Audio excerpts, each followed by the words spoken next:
औज़ुबिल्लाहि मिनश्शैतानिर्रजीम बिस्मिल्लाहिर्रहमानिर्रहीम। अल्लाहु अकबर, सुब्हानल्लाह, अल्हम्दुलिल्लाह, अस्तगफिरुल्लाह, अस्सलातु वस्सलाम अलैका या रसूलल्लाह सल्लल्लाहु अलैहि व आलिहि वसल्लम। नाज़रीन, एक और बीमारी जिसमें आजकल बहुत सारे लोग जो है वो इसका शिकार हो चुके हैं, और ये बीमारी ऐसी है कि अगर ये आपको हो जाए तो बहुत मुश्किल हो जाती है। वो है मोहरों के निचले हिस्से का दर्द।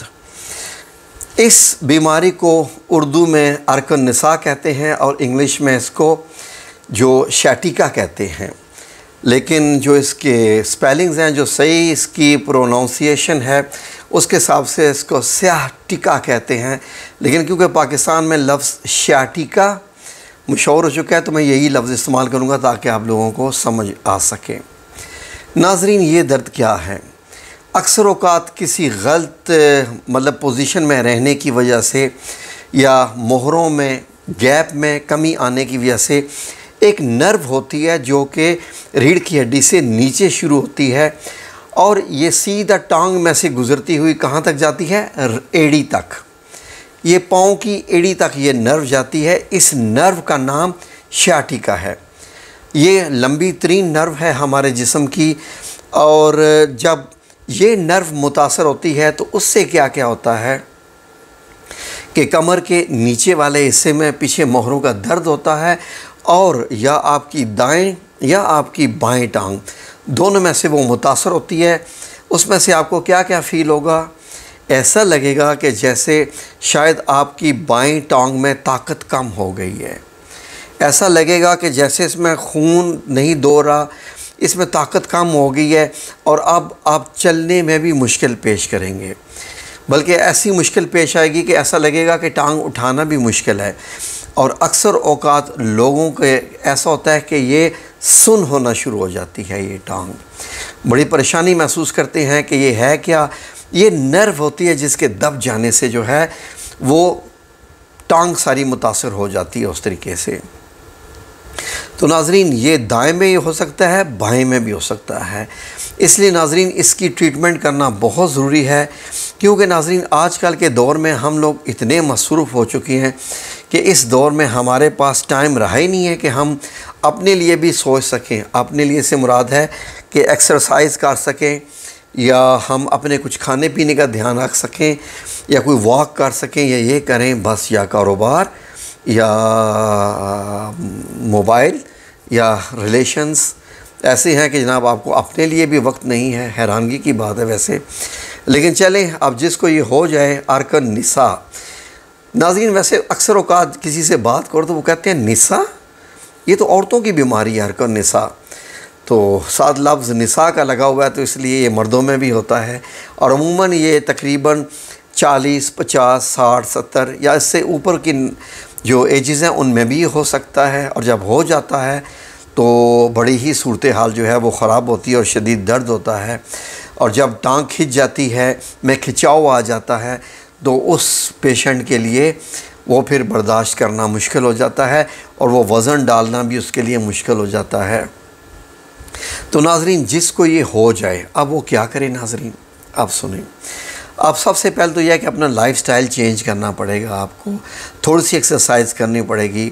फॉर एग्ज़ाम्पल, अगर आप समझते हैं कि आपको मामूली सी ये फीलिंग्स आ रही हैं, तो आपको कमर के बल लेट कर, सीधा लेट कर ऐसे घुटने को उठाना पड़ेगा, और घुटने को इतना तक उठाना होता है कि आपके सीने को आके टच करे, ये दोनों टांगें हैं। और जब वो सीने के साथ आपने घुटना टच करना है तो 10 तक काउंटिंग करनी है, जैसे 10 सेकंड्स, 1 2 3 4 5, इस तरीके से 10 तक आपने काउंटिंग करनी है। तो फिर इस तरीके से बाईं और दाईं, ज़्यादा नहीं, बस 2-2 3-3 दफ़ा कर लीजिए। तो क्या है कि आपका ये जो है वो दर्द इंशाल्लाह ख़त्म होना शुरू हो जाएगा। अब जिन लोगों को ये दर्द शदीद हो चुका है, अब टांग भी नहीं हिल रही, वो क्या करें? वो इंशाल्लाह बिइज़्निल्लाह ताला वो ये करें कि रात को सोने से पहले, now listen please very carefully, रात को सोने से पहले 1 गिलास नीम गरम दूध, नीम गरम दूध यानी मिल्क, उसमें आपने क्या करना है कि एक छोटी चम्मच हल्दी, जो हल्दी मिलती है ना एक छोटी चम्मच, वो उसमें डालनी है आपने और वो मिला के पी लीजिए। फॉर एग्ज़ाम्पल वो लोग जो कि समझते हैं कि मुश्किल है इस तरीके से हल्दी के साथ पीना, जबकि मुश्किल नहीं है, दूध थोड़ा पीला पीला हो जाता है। मुझे भी ये नाज़रीन पिछले दिन हुआ था और शदीद हुआ था कि मेरी टांग भी सीधी नहीं हो रही थी और ये पीछे ऐसे दर्द हो गया था, तो मैंने यही अमल किया था। मैं आपको सच बता रहा हूँ, मैं आपको वही चीज़ें बताता हूँ जो मैं ख़ुद करता हूँ नाज़रीन। अल्लाह रब्बुल इज़्ज़त की ज़ात गवाह है इस चीज़ की। तो अभी भी मैं हफ़्ते में 1-2 बार ले लेता हूँ जबकि मुझे दर्द नहीं है। क्यों? क्योंकि ये इम्यून सिस्टम को हल्दी स्ट्रॉन्ग करती है। ये कायनात का सबसे बेहतरीन इम्यूनिटी जो है बढ़ाने वाली, यानी क़ुव्वत मुदाफ़ियत, बीमारियों से जो लड़ने वाली होती है, इसमें हल्दी में सबसे ज़्यादा पाई जाती है। तो अगर आप हल्दी नहीं डालना चाह रहे तो पंसारियों के पास जाइए, उनसे कहिए कि हल्दी के कैप्सूल्स दे दें। कैप्सूल्स जो नहीं होते मेडिकल वाले, उनमें हल्दी भरी होती है। चाहें तो आप वो भी एक ले सकते हैं रोज़ाना, लेकिन अच्छी खालिस हल्दी मिले तो वो अच्छा है। दूध में डाल के आप पी लीजिए, लेकिन हिला हिला के, क्योंकि हल्दी नीचे बैठ जाती है। क्योंकि मेरा पर्सनल एक्सपीरियंस है तो मैं इसलिए बता रहा हूँ। इसलिए उसको हिला हिला के पीते रहें ताकि पूरी की पूरी हल्दी आपके जिस्म में जाए। इंशाअल्लाह बेइज़्निल्लाह ताला विदिन 30 डेज़ आपको आराम आना शुरू हो जाएगा। दूसरा आपने क्या करना है नाज़रीन, आपने एक और काम करना है कि सुबह उठ के, जिनको ये मामला हो चुका है, नीम गर्म पानी जो है वो देगची में गर्म कर लें, माइक्रोवेव में, what ever is available with you, जो भी आपके पास है, नीम गर्म पानी लेके उसमें 1 चम्मच शहद, हनी, वो मिलाएंगे तो वो बड़ा टेस्टी सा सिरप बन जाएगा शहद का। ठीक है जी। वो मिला के आपने सुबह निहार मुँह खाली पेट ये गर्म पानी पीना है। यकीन करें कि ये जो मैं आपको बात बता रहा हूँ, जो शख्स भी ये काम करे उसकी ज़िंदगी में कभी बीमारी उसके करीब नहीं आएगी। अगर है तो जिस्म से निकल जाएगी। शहद में शिफा है। कौन बता रहा है ये? मैं नहीं बता रहा, ये वो बता रहा है जिसने शहद की मक्खी को वही की कि तुम शहद बनाओ। कुरान करीम खोल के पढ़िए कि शहद की मक्खी को वही की गई है। शहद की मक्खी जैसे एक कंप्यूटर प्रोग्राम होता है, उसको प्रोग्राम किया गया है कि जाओ जाके फूलों का जो है वो रस है, वो तुम वो रस लाओ और फिर उसे शहद बनाओ, और जिसमें लोगों के लिए शिफा है। शिफा लिन्नास, लोगों के लिए इसमें शिफा है। जब बनाने वाला, पैदा करने वाला बता रहा है तो शक की गुंजाइश कहाँ रह गई? ये आप ज़रूर आप करने। ठीक है। उसके बाद आपने क्या करना है कि अगर आपके दर्द में जो है वो कमी ना आए तो आपने एडिशनली 1 चाय का चम्मच छोटा जैतून का तेल पीना शुरू कर देना है साथ। अब आपने, जिनको बहुत शदीद दर्द है, वो ये 3 काम करें। ठीक है। सुबह उठ के निहार मुँह, नीम गर्म पानी में शहद। ठीक है। ऑलराइट।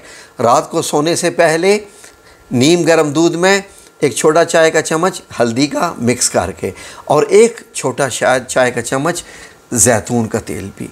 इंशाअल्लाह बिइज़्निल्लाह ताला आप लोग ख़ुद हैरान हो जाएंगे कि आपको जो है वो पेन किलर खानी पड़ रही थी, जो कि दिल के लिए भी शदीद नुकसानदेह होती है, और अल्लाह रब्बुल इज़्ज़त ने आपको शिफा अता फरमा दी कुदरती चीज़ों से।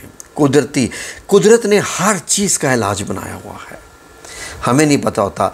अब जो मेन चीज़ है वो अपने ज़िक्र क्या करने हैं, सुबह और शाम 100 दफ़ा या सलाम, या मोमिन, या अल्लाह 100 दफ़ा सुबह, 100 दफ़ा शाम, या रहमान, या रहीम, या करीम 100 दफ़ा सुबह, 100 दफ़ा शाम, ला हौला वला कुव्वता इल्ला बिल्लाह 100 दफ़ा सुबह, 100 दफ़ा शाम, और इन्ना रब्बी अला कुल्ले शैइन हफ़ीज़ 100 दफ़ा सुबह, 100 दफ़ा शाम, 40 दफ़ा आयत करीमा सुबह और शाम, 40 दफ़ा।